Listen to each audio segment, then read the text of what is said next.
Olá, estudante do ensino médio que vai fazer as provas do Enem. Estamos aqui falando sobre história do teatro. E neste vídeo vamos falar da história do teatro no Brasil. Olha que maravilha! Você assistiu ao primeiro vídeo, ao segundo e ao terceiro? Então vamos dar continuidade. Estes vídeos fazem parte do projeto Cultura e Programação do Complexo Cultural Samambaia, junto com a Associação Imaginário Cultural e a Secretaria de Cultura e Economia Criativa do Distrito Federal. Vamos então ao vídeo 4.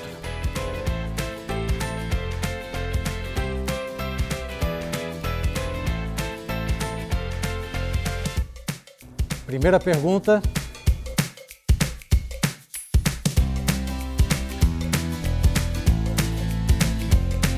Olha, teatro não se fazia antes do descobrimento, não como a gente conhece, o fazer teatral. Mas lembra que no primeiro vídeo sobre teatro na Grécia, eu falei sobre rituais? Pois é, os índios brasileiros já tinham a sua cultura, já faziam seus rituais, sejam eles para a caça, para a comida, para a plantação, enfim. Eram como os rituais que os gregos faziam, só que da forma indígena. Você já deve ter visto alguns vídeos de rituais indígenas.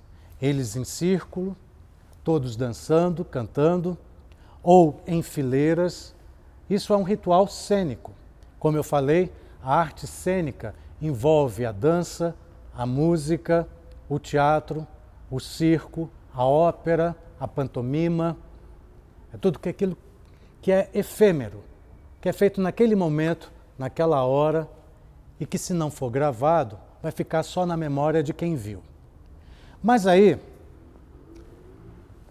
temos que falar sobre o descobrimento. O teatro já veio no século XVI. Em 1500, quando o Brasil foi descoberto, várias pessoas vieram para cá, inclusive os jesuítas. E eles, para catequizarem os índios, eles faziam suas apresentações falando sobre a religião. Então, os jesuítas preparavam esses índios em apresentações teatrais, com textos em guarani ou em português mesmo. Os jesuítas já estavam preparando os índios para essa transformação, digamos, religiosa. Aí começa o teatro no Brasil, com a vinda dos jesuítas. Mas os negros também trouxeram o teatro que faziam na África, né, com seus rituais. O Brasil, então, a partir de 1500, já tem as suas manifestações teatrais. Só que nós não temos esses registros, porque não foram escritos, não foram catalogados. A gente só sabe que os jesuítas faziam esses trabalhos com os índios, e alguns negros falavam dos seus rituais. O teatro mesmo, ele só vem acontecer em 1808, com a vinda do rei de Portugal, né? Vem a família real para o Brasil.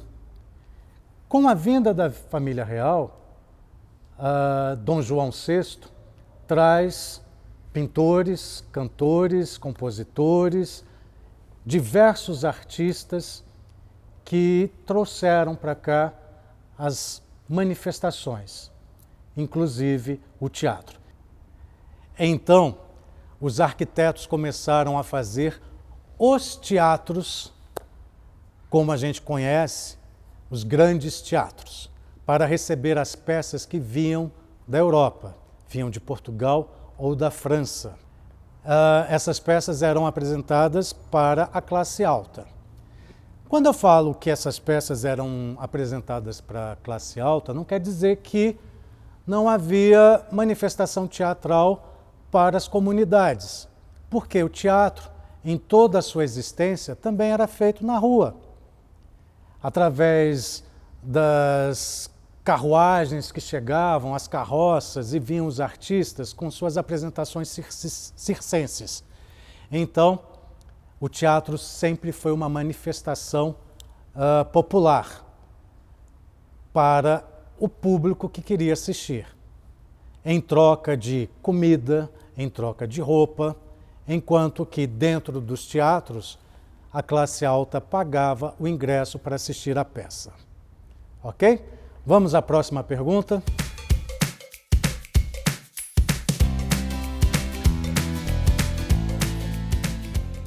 A principal influência foi francesa. Muito comum as peças serem faladas em francês. Então os artistas vinham para cá e apresentavam as peças e eram muito bem recebidas. Só que havia uma necessidade do artista brasileiro querer se apresentar também. E com isso aparece João Caetano, que tem um teatro lá na Praça Tiradentes, no Rio de Janeiro, que leva seu nome. Ele é o primeiro ator, que a gente pode dizer de fato, um ator conhecido no Brasil. Ele também escrevia as peças e dirigia as peças também. Então ele foi um grande nome para o teatro brasileiro, porque ele, dirigindo os artistas, nós começamos a ter os atores e atrizes brasileiros pisando nos palcos aqui do país. A maior influência que nós recebemos é a influência francesa. Vamos à próxima?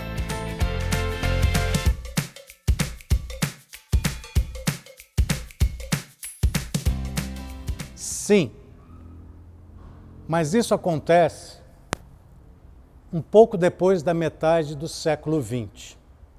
Mas antes de falar dessa influência brasileira, eu quero falar que o Brasil teve um momento grandioso com a história do teatro musical.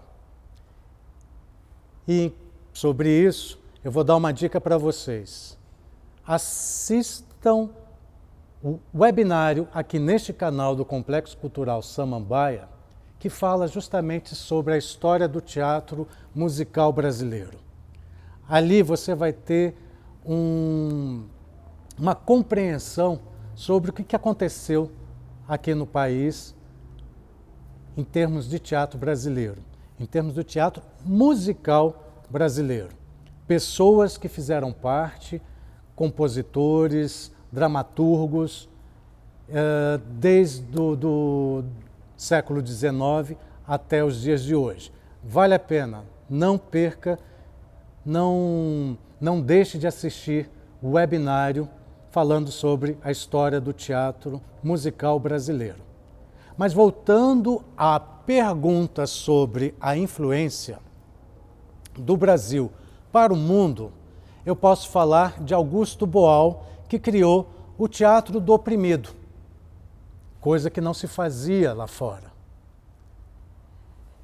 E o Augusto Boal criou aqui o chamado teatro do oprimido. O que vem a ser o teatro do oprimido? Como o próprio nome diz, é o teatro feito pelas pessoas que precisavam resolver seus conflitos. Então, qual o princípio do teatro do oprimido? É você ter um conflito, as pessoas que fazem parte do grupo entendem seu conflito e essas pessoas vão encenar o seu conflito, procurando dar uma solução a ele. Coisa que geralmente a gente não sabe, não compreende de fato esse conflito e não chega a dar uma conclusão a ele. Então é através do outro que este fato vem a ser solucionado. O mundo aplaudiu Augusto Boal. Procure saber sobre ele. O teatro dele é reverenciado no mundo inteiro. Ok, então Augusto Boal, como eu disse, é um dos nomes do teatro brasileiro. Ele foi um grande diretor. Mas que outros nomes eu posso citar aqui?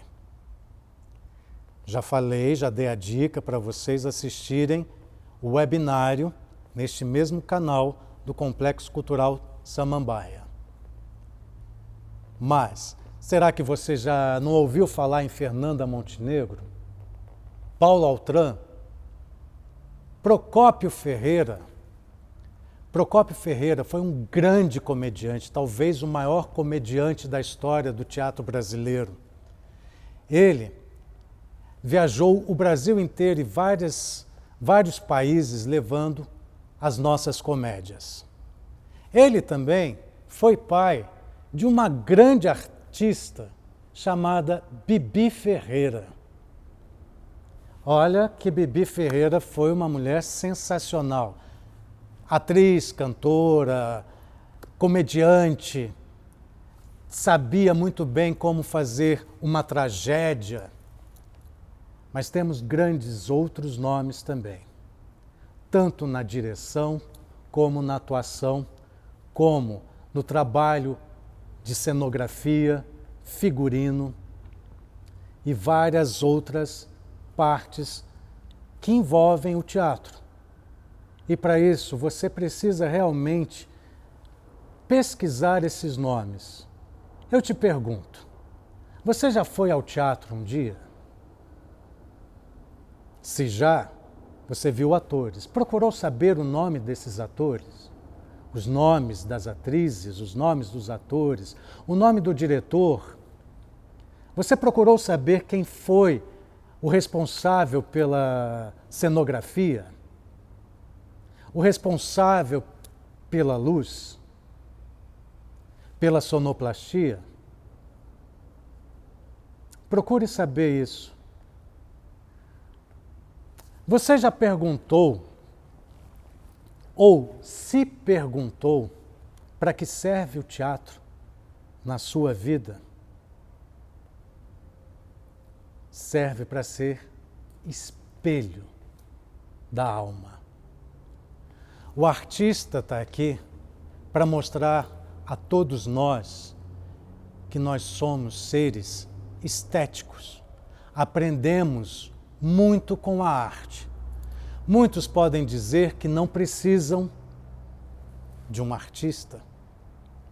Tem gente que diz, eu preciso de um médico, para que eu vou precisar de um artista?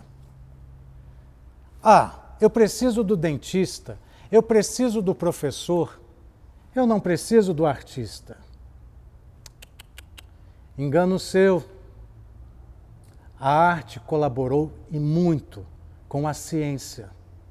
Hoje somos resultado de muita colaboração do artista. O que seria da medicina se não fosse o artista plástico? Se não fossem os grandes pintores que no Renascimento precisavam estudar a anatomia humana? Através desses desenhos de anatomia, os médicos da época chegaram a diversas conclusões. Esses desenhos serviram para auxiliar a medicina que hoje nós trabalhamos com mais facilidade. O que seria de nós se não fossem os arquitetos? E o que seria do arquiteto se não fosse o desenho? É através do desenho do arquiteto que hoje nós temos estruturas sólidas. Podemos morar bem, podemos nos sentir seguros dentro de um prédio. Como dizem, a arte existe porque a vida não basta. É isso aí. Chegamos ao final do quarto vídeo. Falamos no primeiro sobre a origem do teatro na Grécia, No segundo, falamos sobre o Império Romano, o teatro medieval, o teatro renascentista. No terceiro vídeo, falamos sobre o teatro moderno. Nesse, sobre o teatro no Brasil. No próximo, eu vou falar de algumas questões que caíram em provas do Enem. Fique atento. Vamos para o próximo? Aguardo vocês lá.